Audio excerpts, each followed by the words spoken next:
A linguagem JavaScript suporta diferentes formas de construção de código orientado a objetos. Para a construção de código orientado a objeto, frequentemente os desenvolvedores podem se utilizar de características baseadas nas funcionalidades de prototype, closure ou no conceito de classes definidos na especificação do ECMAScript 6.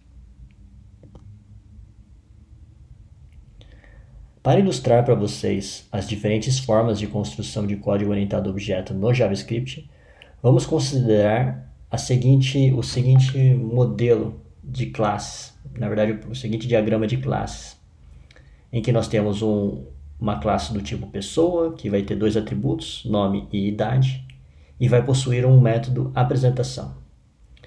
E vamos também considerar que nós teremos uma classe do tipo professor, que vai herdar da nossa classe pessoa e vai implementar um único método, o método dar aula.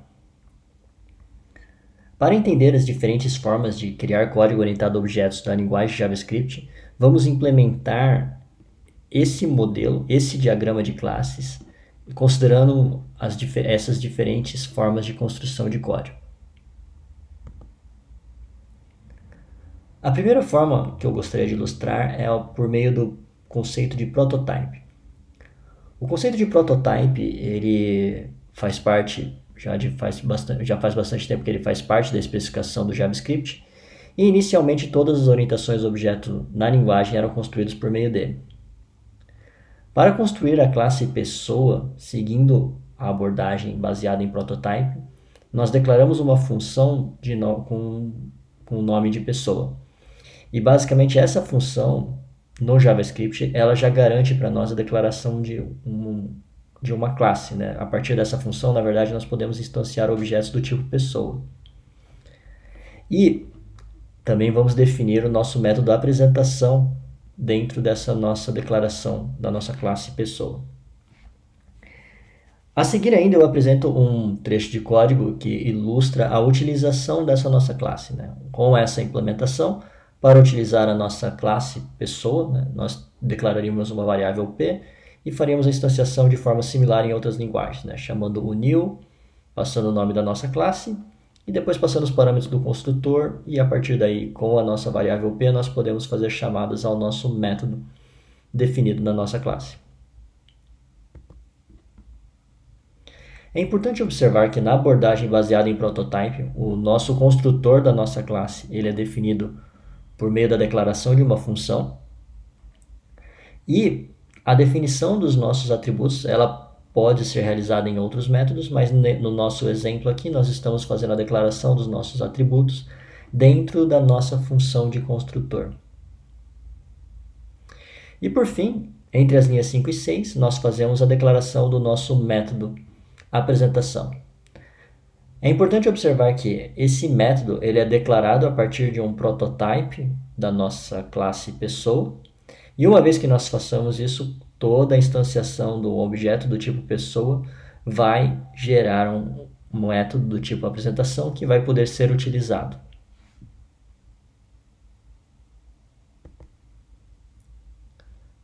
Agora vamos construir a nossa segunda classe do nosso diagrama, que seria a nossa classe professor. Essa nossa classe, lembrando, ela estende a nossa classe pessoa e implementa um novo método dar aula. E a utilização dela, eu também trouxe um exemplo de código de utilização dessa nossa classe, em que basicamente nós faríamos uma declaração de uma variável do tipo P2, instanciaríamos o nosso objeto do tipo professor. Com esse objeto, nós vamos ter acesso ao nosso método dar aula e também ao nosso método apresentação, definido na nossa classe pessoa. A primeira coisa que eu gostaria de destacar na construção dessa nossa segunda classe é um mecanismo de herança do JavaScript baseado em prototype, em que nós fazemos a declaração dessa herança na linha 12, quando nós definimos que o prototype da nossa classe professor vai ter como base o prototype da nossa classe pessoa. Na linha 10 do nosso código, dentro do construtor da nossa classe professor, nós fazemos uma chamada ao construtor da classe pessoa, alterando o contexto de execução dessa nossa classe.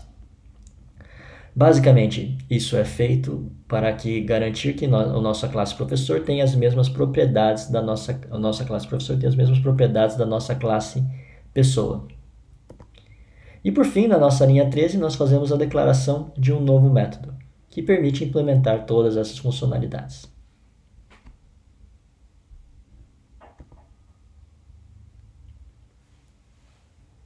A próxima abordagem que nós vamos avaliar de construção de código orientado a objetos em JavaScript vai ser baseado em closure. Closures em JavaScript elas representam uma capacidade de uma função recordar o escopo em que a mesma foi declarada.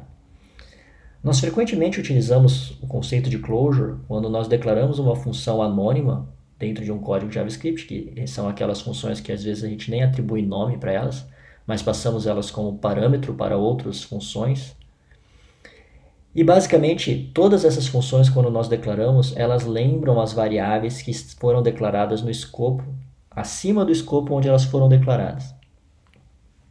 Elas lembram, na verdade, o escopo das variáveis onde elas foram declaradas, né, na função py. E esse conceito pode ser utilizado para armazenar atributos de uma classe, por exemplo.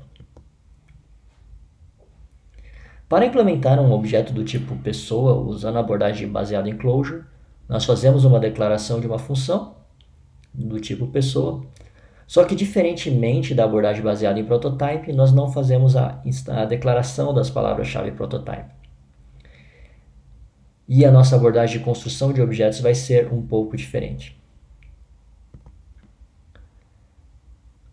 O que acontece, o que é importante observar na nossa classe pessoa é que ela é uma função do tipo pessoa e ela retorna um objeto.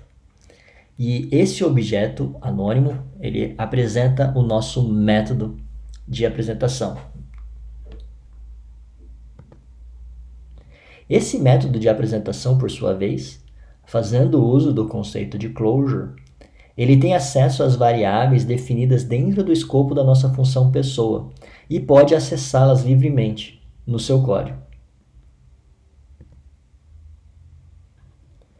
E basicamente, na abordagem baseada em closure, então nós temos a declaração do nosso construtor, na linha 10, depois a declaração dos nossos atributos, entre as linhas 11 e 12, e depois a declaração do nosso novo método, entre as linhas 14 e 16, dentro de um objeto anônimo.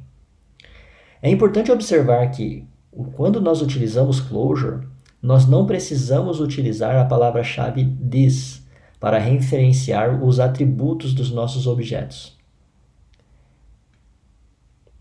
Um outro detalhe também da abordagem baseada em closure é que ela permite um maior encapsulamento dos atributos dentro dos nossos objetos. Quando nós trabalhamos com linguagens de tipagem dinâmica, frequentemente nós não temos variáveis, na verdade, atributos ou métodos privados. Nós apenas temos métodos que são públicos e a gente simplesmente evita de utilizar eles. Esse é o caso da linguagem JavaScript e esse é o caso do conceito de prototype. Quando nós declaramos métodos e atributos utilizando a abordagem de prototype, eles ficam acesso, o escopo deles é visível para outros códigos. Por outro lado, quando nós utilizamos um objeto do tipo closure, as variáveis declaradas, encapsuladas por closure dentro dos nossos objetos, elas são de fato privadas e elas não ficam acessíveis ao escopo de fora do nosso objeto. Para declarar a nossa classe professor, que ela vai ser uma instância da nossa classe pessoa utilizando a abordagem de closure, nós implementamos também uma nova função do tipo professor.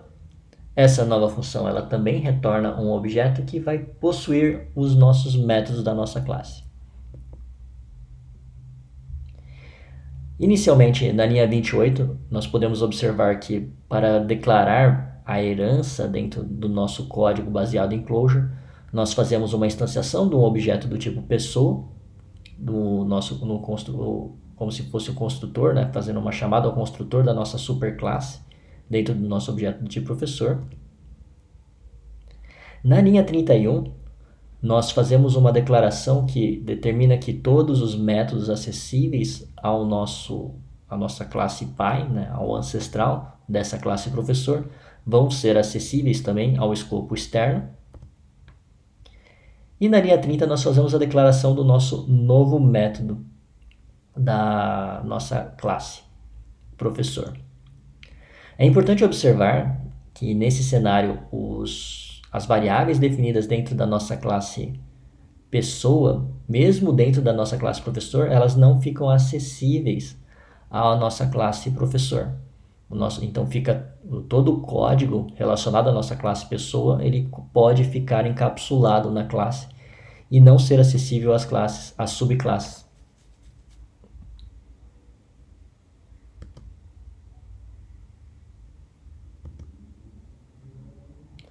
A última forma de construção de classes que nós vamos estudar no JavaScript vai ser a forma de construção baseada nas classes inseridas a partir do ECMAScript 6. As classes do ECMAScript 6, elas já são mais parecidas com o nosso modelo de orientação a objetos que nós vemos em outras linguagens de programação, de uma forma mais parecida com Java, com Python, entre outras linguagens, porque nós nos utilizamos de palavras-chave bastante parecidas com as observadas nas outras classes, nas outras linguagens, né? Na linha 22, nós fazemos a declaração de um construtor por meio da palavra-chave constructor. Entre as linhas 23 e 24, nós fazemos a declaração dos atributos da nossa classe. E entre as linhas 26 e 28, nós fazemos a declaração de um método. Para instanciar uma classe a partir da nossa classe pessoa, para instanciar a nossa classe professor, basicamente o que nós temos que fazer é criar uma nova classe que estenda a nossa classe anterior. Então, na linha 46, nós fazemos uma declaração de uma herança da nossa classe pessoa e a partir daí todos os métodos e propriedades da nossa classe pai são herdados na nossa classe professor. E depois nós fazemos a declaração do nosso novo método. A declaração a partir desse conceito de classes do ECMAScript 6, ela é mais parecida com o que vocês provavelmente observam em outras linguagens e é a forma de declaração de classes mais atual. No entanto, entre diferentes projetos que eventualmente vocês podem estar trabalhando, as diferentes formas de declaração de classes e de criação de código orientado a objetos em JavaScript podem ser utilizadas. Então, por isso que é importante vocês terem conhecimento sobre as diferentes formas.